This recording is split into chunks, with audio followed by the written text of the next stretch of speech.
Welcome back to my series on the FSA rating practice for informational rating to break down the process and save you time.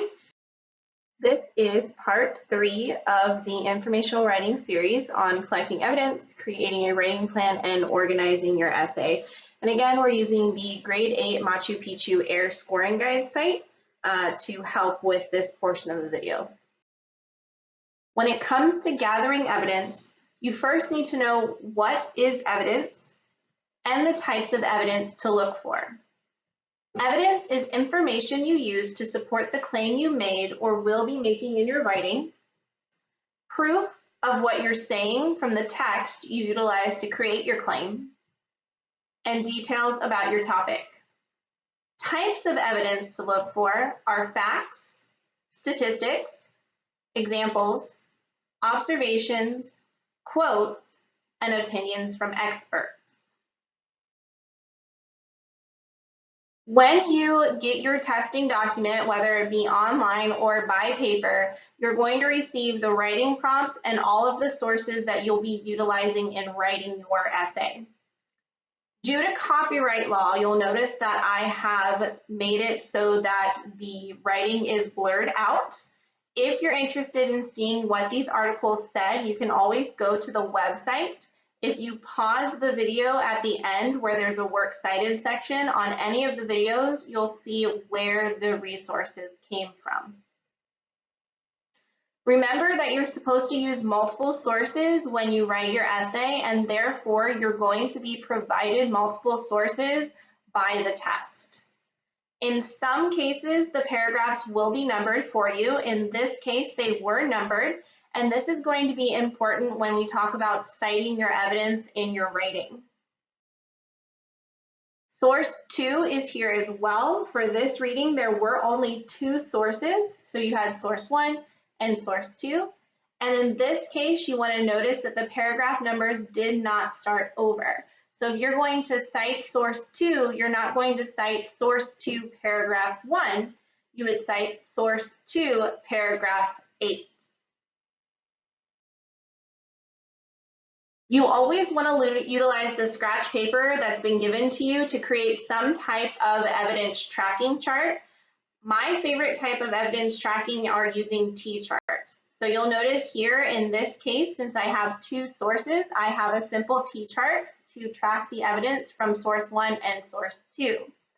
If there were 3 or 4 source documents that you would use in your writing, then maybe you create a 3-column chart, bullet point notes, whatever makes the most sense to you. So you don't have to go with any of the suggestions that I've made in this video. If you have another way of tracking your evidence and keeping it where you can find it, then use whatever makes sense to you.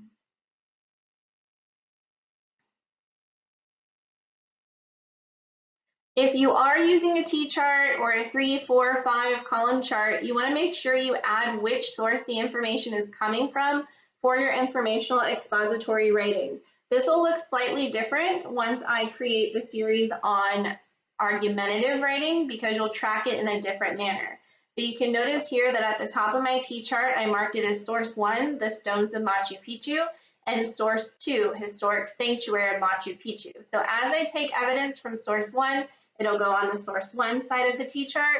As I go through and collect evidence from source 2, it'll go on the source 2 side of the T-chart. This is the evidence that I pulled from each text that I felt matched the writing prompt. So just to review what our task is in this writing, here is the pack chart and raft chart that we created in the second video. So just to recall, we are informing potential tourists about Machu Picchu as a travel destination, and we need to know the significance of Machu Picchu. That's from our pack chart. On our raft side, we have that we are informing potential tourists in a multi-paragraph essay about the significance of Machu Picchu as a tourist destination. You don't have to write direct quotes for each piece of evidence you pull from the text. You will notice, though, that I do have several pieces of direct quote evidence, and those are marked by the quotation marks. You can also pick and choose how you want to use your evidence. So you might choose note form evidence where you've just written a note about something you read. Paraphrasing your evidence, so you took a direct quote and just paraphrased it to put it into your own words. And then sometimes you might use a direct quote, but not all of the direct quote, just parts of the direct quote. So you can see here in my bottom piece of evidence that I have some ellipses in there. Those are those 3 periods to show that I took out some wording from within that sentence as I wrote down my evidence. You also want to make sure that as you go through and pull out your evidence that you mark where you found it. So you'll notice that next to each piece of evidence, I have the paragraph number that I found it in the writing. That way, if I need to go back and find that evidence again, I can go and find it quickly by opening up to that paragraph that I'd read it in. You also want to be thinking of your evidence as you're writing. You shouldn't just be taking notes to take notes. You want to think about each piece of evidence that you put down. So you'll notice that as I was taking this evidence, I was making different connections. The first connection here is a connection to evidence within the same text. So I've noted that by drawing the arrow from the one bullet point down to the bullet point that it connects to. You can also make connections across the text, so text-to-text connections. So you'll see that paragraph 6 and paragraph 14 had pieces of evidence that were connected to one another, and I marked that by drawing an arrow between the 2. Now that you've collected your evidence, you need to go about setting up your writing plan. This is a very important step in the writing process. I know it's not anyone's favorite step, and some of us feel that it's not an important part of the writing process, but it is a very important part of the writing process. This makes it so that your points are organized in a way where you don't have to keep flipping back and forth between your writing and your evidence chart. You can look at your writing plan to see what you wanted to write about next, and then you just have to plug in your transitions, your evidence, and then write your commentary. So this is a very important part of the writing process. When you're ready to plan your essay, you want to set it up so that you have your thesis statement, which is restating your topic and then adding your main claim. These are often also referred to as controlling ideas or main ideas. This is the one sentence remark that tells your reader what your article is going to be about overall. So for example, Machu Picchu is a significant travel destination for tourists because it showcases the ability of the ancient Inca culture, and tourists are able to see ruins of the Inca civilization from when it was at its peak of power. So this is going to tell the person reading my essay that I'm going to be talking about the abilities of the culture and how the ruins were from when the Incas were at their highest point of power. Now, if you look at that thesis statement, my main claim is highlighted in green, but you should also notice that there are 2 mini claims. The first mini claim is here, where it says it showcases the abilities of the ancient Inca culture. And then my second mini claim is tourists are able to see the ruins of the Inca civilization from when it was at the peak of its power. So now that I have my thesis statement, I can bring those 2 mini claims down into the chart. The first mini claim should be your weakest reason that tourists should visit Machu Picchu from your informational article. And then your second mini claim should be the strongest reason that tourists should visit Machu Picchu. From there, you're going to bring it down into the claim evidence and then your commentary. You need to provide at least one piece of claim evidence for each reason. However, because the prompt told you that you're supposed to be using multiple sources, your best bet is to provide 2 pieces of claim evidence to support the point that you're making. When you get down to commentary, which is explaining how your claim evidence supports your main claim, you would provide 2 to 3 sentences of commentary. This is writing that you are going to put in your own words. Claim evidence is going to be those direct quotes and that paraphrasing that you're going to cite from the articles. Commentary is where you write about why that supports your main claim. You should always bring your evidence back to your thesis statement. Now here's an example of a writing plan that I used in my classroom. It breaks it down into the same format that you saw on the previous portion of the video, but has it in a linear format that you could fill in on your own. The first section of this writing plan is where you're going to put your thesis statement, or the main idea of your writing and what your readers are going to be reading about. So previously we said that our thesis statement is Machu Picchu is an ideal historical travel destination because it showcases the abilities of the ancient Inca culture, and tourists are able to see ruins of the Inca civilization from when it was at the peak of its power. Once you have your thesis statement, you'll move on to the next section where your because is going to go. You do not need to write full sentences here. This is just a writing plan. You can use bullet points here just to get your ideas down on the page. You don't want to spend a lot of time in the planning section, but you do want to spend some time here getting your thoughts down onto paper. Our two mini claims were that it showcases the abilities of the Inca Empire and the ruins of the ancient civilizations are at the peak of its power. The third section you're going to work on is that you're going to provide evidence for the point that you're making from your provided text. You do not need to bring in knowledge from any other source document or anything that you remember. You want to use evidence from the documents that were provided to you by the test. You should have at least one piece of evidence for your mini claim. However, two will help support your thesis better. So again, you can do bullet points, you can write the full piece of evidence here, you can write the paragraph number, whatever you need to remember what it was that you were going to use as evidence to support your mini claim. So I've used bullet points here. So I have Inca graves, stone dishes, and bronze implements. Now I can go back and look at my T-chart here and find where I put that piece of evidence down later. My next piece of claim evidence is architecture of city is part of the Inca legacy. For my second mini claim, my first piece of evidence would be breathtaking natural setting, blending striking architecture with its mountaintop environment, and people living nearby continue to live in a similar way. Once I have my pieces of claim evidence, I'm going to go on to the commentary section of my writing. This is the last section that you're planning for. Your commentary should always relate back to your thesis statement, your main claim. You are explaining why your evidence fits your mini claim, but it should always relate back to your thesis statement. So my commentary for these sections, remember, 2 to 3 sentences. Tourists can see how the Inca buried those who died, how they created luxuries from stones, and see the way ancient culture lived. For my second piece of evidence, my commentary may look like tourists can see how the Inca built within the mountains, and they can see how they designed their cities.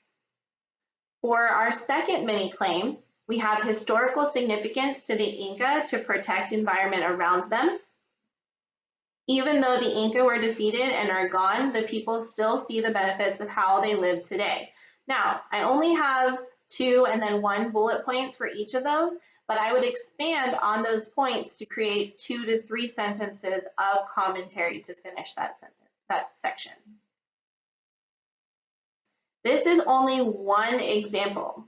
You want to do what is best and makes the most sense for you when you are doing your planning section. You also want to ask your teacher for other examples. Your teacher might have a great planning frame for you to use that makes more sense to you or is better than this one. So make sure you utilize your teacher and ask for other examples on how to plan out your essay. Now, when it comes to the layout of actually writing your essay, most informational essays are going to be 4 paragraphs. They might be 3, but remember, we're writing a multi-paragraph essay and we're using multiple sources. So in this case, we would write a 4-paragraph essay. The layout would include 1 paragraph for your introduction, 2 body paragraphs, and a final paragraph for your conclusion. For paragraph 1, this is going to be your introduction, and it may look something like this. You're going to use a hook to reel in your reader, some background information, why people should read your article, and then your thesis statement. Paragraph 2 would be your first body paragraph. This is your first mini claim and should be 7 to 9 sentences long. You would have a transition word or phrase to move from the introduction into your first mini claim, so something like "to begin with," plus what your first mini claim was to visit Machu Picchu, claim evidence number 1, then 2 to 3 sentences of commentary to explain the importance of that claim evidence 2, 2 to 3 sentences of commentary to explain why that is important to your claim evidence 2. Paragraph 3 is your second body paragraph, your second mini claim, or your strongest reason.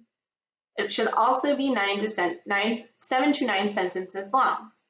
It's also going to have a transition word or phrase, so something like "in addition to," "as well as," plus mini claim 2, claim evidence number 1, 2 to 3 sentences of commentary for claim evidence 1, claim evidence 2, and then 2 to 3 sentences of commentary to explain claim evidence 2.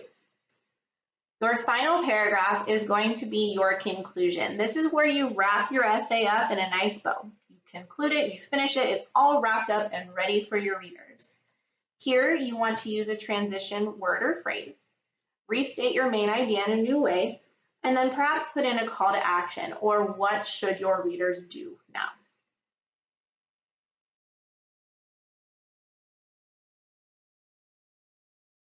I hope that this video was helpful in explaining to you how to gather evidence, as well as creating a writing plan and then setting up the format of your essay.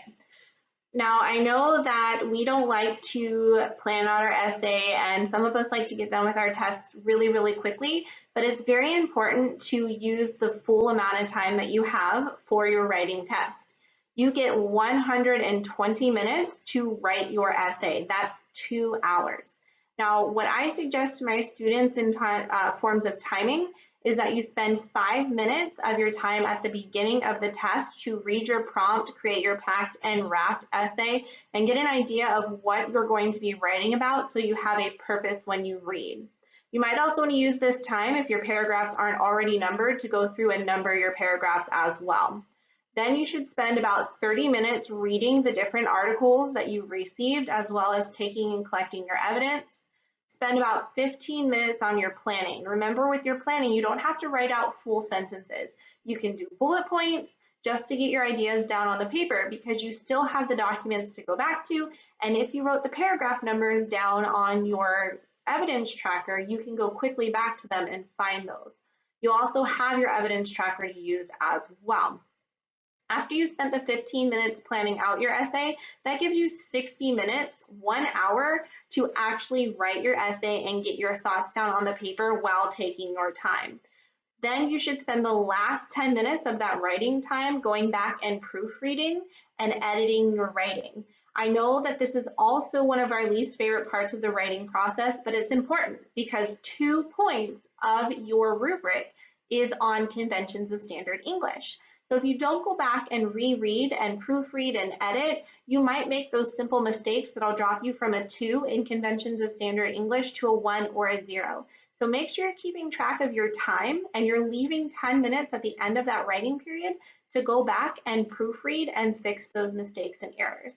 Now, if you have any questions for me or just want to leave me any comments, go ahead and leave them under this video. I'll get back to them as soon as I can to try and answer your questions or take your suggestions to heart. I hope that you are having an amazing day, and I know that you're going to do great on your writing assessment.